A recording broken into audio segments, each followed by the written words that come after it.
The tragic death of Hulk Hogan shocked the world on July 24, 2025. The wrestling legend died at 71 from cardiac arrest. But how did one of wrestling's strongest icons go out like this? The answer is darker than anyone imagined. Terry Gene Bollea was more than just Hulk Hogan. He was the face of wrestling. In the 1980s and 1990s, Hulkamania took over the world. Kids everywhere flexed their muscles and said their prayers. Hogan made WWE a global powerhouse. His yellow and red outfit became famous everywhere. But behind the muscles and the fame, Hogan's body was falling apart. The man who seemed unbreakable was actually breaking down piece by piece. His story is not just about glory, it's about pain, addiction, and a body pushed too far. The physical toll of wrestling destroyed Hogan's body over decades. He had more than 25 surgeries in just 10 years between 2011 and 2021. Some say the real number was closer to 30. These weren't small fixes. He had 10 back surgeries alone. His knees were replaced, his hips were replaced, his shoulders needed fixing.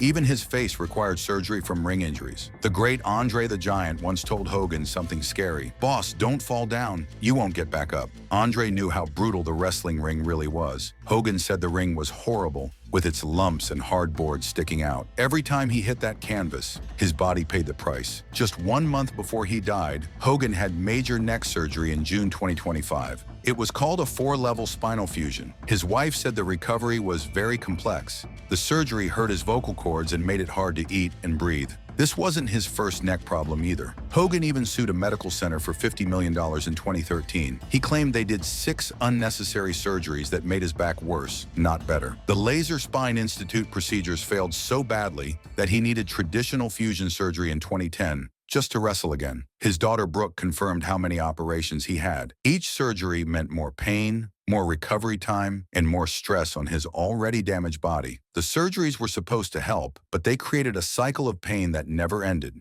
But the surgeries were only part of the problem. Hogan's steroid use was the hidden killer. For years, he denied using steroids heavily. On the Arsenio Hall show, he claimed he only used them 3 times under doctor's care for injuries. This was a lie. Other wrestlers told the truth. David Schultz lived with Hogan and said Hogan gave him steroids. Schultz claimed he injected Hogan with steroids hundreds of times. Superstar Billy Graham said he injected Hogan with steroids 3 times in 1987. These weren't rumors. These were facts from people who were there. The biggest proof came in 1991 during the trial of Dr. George Zahorian. This doctor was convicted of selling steroids illegally. Federal Express records showed Zahorian sent packages to Hogan 8 times over 9 months in 1988. The doctor himself called Hogan a serious steroid abuser in court. Science shows exactly what steroids do to the heart. They make users 9 times more likely to get cardiomyopathy. This means the heart muscle gets thick and stiff. It can't pump blood properly anymore. Steroids also cause dangerous heart rhythms and increase heart failure risk by 3 times. The steroids damage Hogan's arteries too.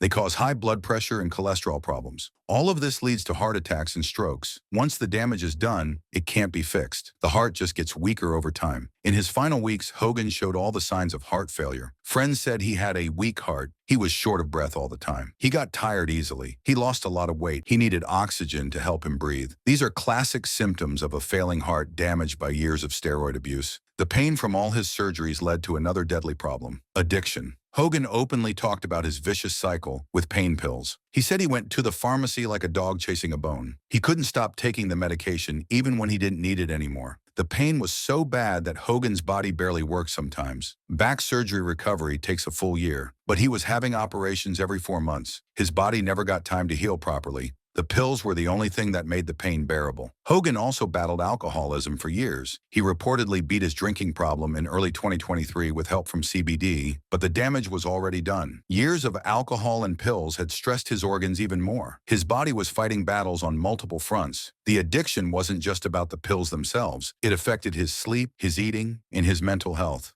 When your body's addicted, it can't heal properly. It can't fight off other problems. The addiction made everything else worse. In his final weeks, the truth became clear. Despite his team saying he was recovering well, Hogan was dying. He had severe fatigue that wouldn't go away. His weight dropped dramatically. He needed oxygen just to breathe. His heart was too weak to pump blood properly. On July 21st, just 3 days before he died, something important happened. Radio host Todd Clem reported that Hogan was secretly moved from the hospital to his home. He came home in a hospital bed with private doctors. This wasn't a discharge. This was hospice care. His wife and management kept telling the public he was fine. They said his heart was strong and he was recovering from surgery. But the private reality was very different. Medical professionals knew he was dying. Moving him home meant they had given up on saving him. Despite being so sick, Hogan tried to make things right in his final days. He reached out to his daughter Brooke to repair their relationship. He was in good spirits even though his body was failing, but friends worried he was still working too hard, promoting his beer brand right until the end. On the morning of July 24th, 2025, the inevitable happened. Emergency responders rushed to Hogan's home in Clearwater, Florida.